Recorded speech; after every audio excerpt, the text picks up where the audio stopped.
Tawuran diduga terjadi di Jalan Abdul Muiz Cideng, Jakarta Pusat, Kamis 6 Januari 2022 siang.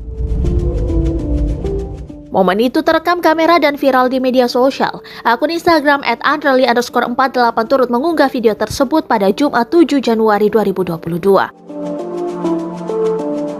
Terlihat puluhan pelajar berlari satu arah. Warga yang berada di lokasi kejadian geram dan langsung memarahi para pelajar tersebut.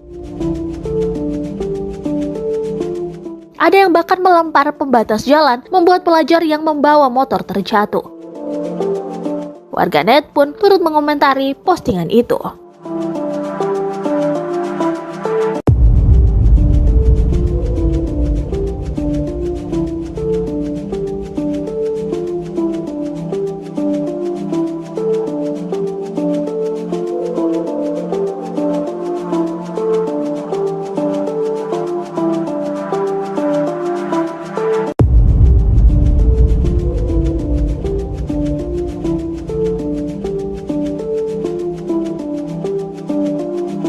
Terima kasih sudah nonton.